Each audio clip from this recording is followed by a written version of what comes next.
মৰমৰ ছাত্ৰ ছাত্ৰীসকল, তোমালোক আটাইকে মোৰ ভিডিঅ'টোলৈ স্বাগতম জনাইছোঁ। আজি আমি আলোচনা কৰিম তোমালোকৰ পাঠ্যপুথিৰ ইতিহাস খণ্ডৰ ৯ নং পাঠ কি, ক'ত, কেতিয়া আৰু কেনেকৈ দ্বিতীয় ভাগ। যোৱাটো খণ্ডত আমি কি আলোচনা কৰিছোঁ মনত আছেনে?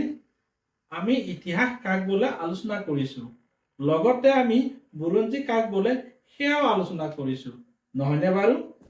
আজি আমি ইতিহাসৰ সমল বা উৎস আৰু এইবোৰৰ সংৰক্ষণৰ প্ৰয়োজনীয়তা সম্পৰ্কে বিতংভাৱে আলোচনা কৰিম।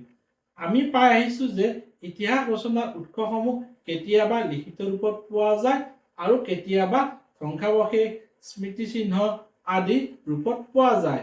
যিবোৰ ঘটনা লিখিত তথ্য আৱিষ্কাৰ হোৱাৰ আগত ঘটিছিল বা ঘটনাবিলাকৰ বিষয়ে জানিবলৈ লিপি থকা স্বত্তেও লিপিৰ পাঠোদ্ধাৰ কৰিব পৰা হোৱা নাই, সেই যুগক প্ৰাক ঐতিহাসিক যুগ বোলা হয়।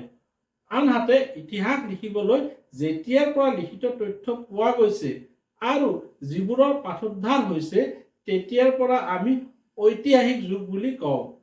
সৰল ভাষাত ক'বলৈ হ'লে লিখিত তথ্য অৰ্থাৎ শিলালিপি, তামৰ লিপি, পোৰামাটিৰ লিপিৰ ফলক, মুদ্ৰা, গ্ৰন্থ, কিতাপ ইত্যাদি উপলব্ধ কালৰ পৰা আজিৰ দিনলৈ সময়খিনিক ঐতিহাসিক যুগ আৰু তাৰ আগৰ সময়খিনি প্ৰাক ঐতিহাসিক যুগ বোলা হয়। লগতে তোমালোকে আন এটা কথা জানি থোৱা, এই যে আমি কওঁ 2022 বা 2023 চন, এই চনটোনো কেতিয়াৰ পৰা আৰম্ভ হয়? এয়া হৈছে গ্ৰেগৰিয়ান কেলেণ্ডাৰ অনুসৰি বৰ্ষৰ হিচাপ। গ্ৰেগৰিয়ান কেলেণ্ডাৰ অনুযায়ী যীশু খ্ৰীষ্টৰ জন্মৰ বছৰটোৰ পৰা চন গণনা আৰম্ভ কৰা হৈছে, অৰ্থাৎ যীশু খ্ৰীষ্টৰ জন্মৰ বছৰটোক প্ৰথম খ্ৰীষ্টাব্দ, ইংৰাজীত AD বা এনো ডমিনি বোলা হয়। এতিয়া 2024 চন বা খ্ৰীষ্টাব্দ বা AD মানে যীশু খ্ৰীষ্টৰ জন্মৰ বছৰটোৰ পৰা আজিলৈ 2024 বছৰ পাৰ হ'ল। আমি জানিলো যে যীশু খ্ৰীষ্টৰ জন্মৰ পাছৰ সময়ছোৱাক খ্ৰীষ্টাব্দ বোলা হয়। এতিয়া কোৱাচোন, যীশু খ্ৰীষ্টৰ জন্মৰ আগৰ সময়ছোৱাক কি বুলি কোৱা হয়? যীশু খ্ৰীষ্টৰ জন্মৰ আগৰ কালছোৱাক খ্ৰীষ্টপূৰ্ব বোলা হয়, যাক ইংৰাজীত BC বা বিফৰ খ্ৰাইষ্ট কোৱা হয়। খ্ৰীষ্টপূৰ্ব 1 মানে যীশু খ্ৰীষ্টৰ জন্ম ঠিক আগৰ বছৰটো। তেনেদৰে খ্ৰীষ্টপূৰ্ব 10 মানে যীশু খ্ৰীষ্টৰ জন্ম 10 বছৰ আগৰ বৰ্ষটো। ইতিহাস অধ্যয়নৰ বেলিকা খ্ৰীষ্টাব্দ আৰু খ্ৰীষ্টপূৰ্বৰ ধাৰণা স্পষ্ট থকাটো নিতান্তই জৰুৰী। তোমালোকে নিশ্চয় ভালদৰে আয়ত্ত কৰিব পাৰিছা। কাগজ আৱিষ্কাৰ হোৱাৰ পূৰ্বতে মানুহে কথাবোৰ গছৰ বাকলি, জন্তুৰ ছাল, কাপোৰ আদিত লিখিছিল। তোমালোকে নিশ্চয় শুনিছা যে আমাৰ অসমৰ শ্ৰীমন্ত শংকৰদেৱে নামঘোষা আদি পুথিবোৰ সাঁচিপাতত লিখিছিল। সাঁচিপাতবোৰ অগৰু গছৰ বাকলিৰ পৰা তৈয়াৰ কৰা হৈছিল। সেইদৰে যিবোৰ কথা বহু দিনলৈ সংৰক্ষণ কৰাৰ দৰকাৰ আছিল নাইবা স্মৃতি হিচাপে ৰাখিব বিচাৰিছিল, তেনেবোৰ কথা কেতিয়াবা মাটিৰ ফলকত লিখি পোৰামাটিৰ ফলক তৈয়াৰ কৰিছিল। আনহাতে আকৌ কেতিয়াবা এই কথাবোৰ শিল, মূৰ্তি আৰু কীৰ্তিচিহ্নত খোদিত কৰি ৰাখিছিল। তাৰ উপৰিও ৰজা মহাৰজাই কিছুমান কথা ধাতুৰ ফলক বা কীৰ্তিস্তম্ভত লিখুৱাইছিল। তামৰ ফলিত লিখি ৰখা কথাবোৰক তামৰ লিপি বুলি কোৱা হয়। এই ছবিখনত দেখা এইবোৰ শিলালিপি। এই শিলালিপিবোৰ আহোম ৰাজত্ব কালৰ। এইবোৰ তামৰ লিপি ফলক। এই ফলকবোৰ 7 শতিকাৰ ৰজা ভাস্কৰ বৰ্মাৰ সময়ৰ। এইখন স্বৰ্গদেউ ৰুদ্ৰসিংহৰ দ্বাৰা 1701 চনত লিখোৱা আৰু এইখন স্বৰ্গদেউ চন্দ্ৰকান্ত সিংহৰ দ্বাৰা 1830 চনত লিখোৱা তামৰ লিপি। এইখন পোৰামাটিৰ ফলক বা ইটা। ইয়াৰ উপৰিও প্ৰাচীন কালৰ মুদ্ৰা অৰ্থাৎ টকা পইচা আদি ইতিহাসৰ অন্যতম সমল। মুদ্ৰাৰ ওপৰত খোদিত চিত্ৰ, লিপি, চন তাৰিখ, ৰজাৰ নাম আদিৰ পৰা সমসাময়িক সমাজৰ বহু মূল্যৱান তথ্য পোৱা যায়। ছবিত দেখা এই মুদ্ৰাবোৰ আহোম স্বৰ্গদেউ গদাধৰ সিংহ আৰু ৰুদ্ৰসিংহৰ দিনৰ। এইটো মুদ্ৰা প্ৰায় 120 খ্ৰীষ্টাব্দৰ কনিষ্কৰ ৰাজত্ব কালৰ। প্ৰাচীন কালৰ মঠ মন্দিৰ, কীৰ্তিচিহ্ন, অট্টালিকা, স্মাৰক আদিবোৰো ইতিহাস ৰচনা উল্লেখযোগ্য সমল।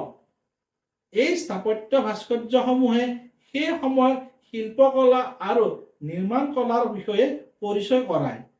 আমাৰ অসমৰ ৰংঘৰ, কাৰেংঘৰ, তলাতল ঘৰ, শিৱদৌল ইত্যাদি স্থাপত্য ভাস্কৰ্য, আমাৰ দেশৰ বিভিন্ন প্ৰান্তত বহুতো পুৰণি অট্টালিকা, মঠ মন্দিৰৰ ভগ্নাৱশেষ পোৱা যায়।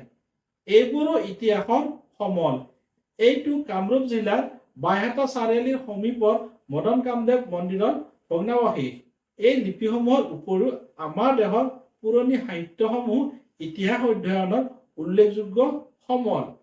এই সমলসমূহ ক্ৰমে বেদ, উপনিষদ, ৰামায়ণ, মহাভাৰত পুৰাণ, তন্ত্ৰশাস্ত্ৰ আদি।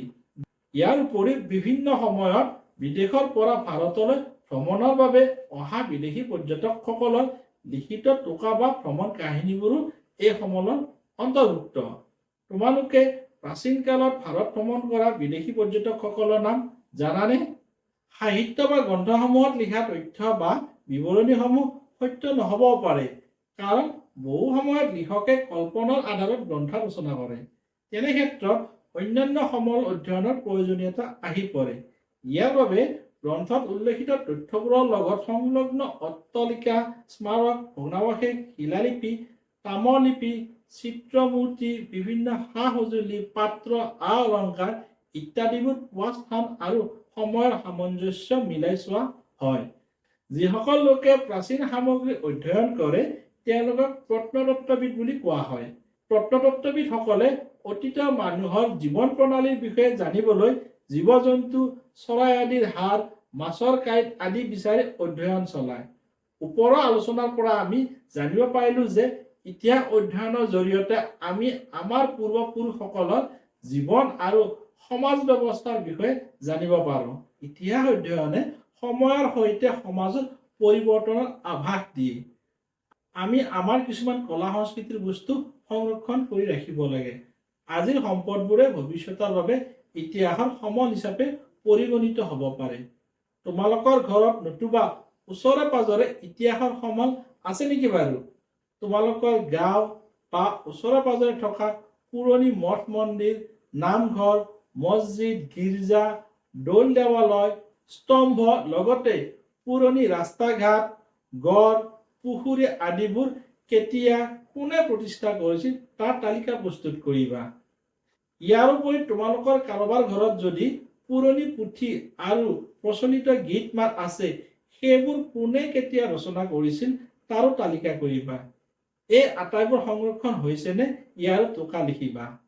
তোমালোকে নিশ্চয় এই পাঠটোত থকা ইতিহাসৰ বিষয়খিনি বুজিব পাৰিছা। এই পাঠটো আজি ইমানতে সমাপ্ত হ'ল। এই পাঠটোৰ প্ৰশ্ন উত্তৰসমূহ তোমালোকক PDF আকাৰত উপলব্ধ কৰা হ'ব। পাছলৈ অন্য এটা পাঠৰ আলোচনাৰ বাবে মই তোমালোকৰ আগত আকৌ উপস্থিত হ'ম। আটাই কুশলে থাকিবা। ধন্যবাদ।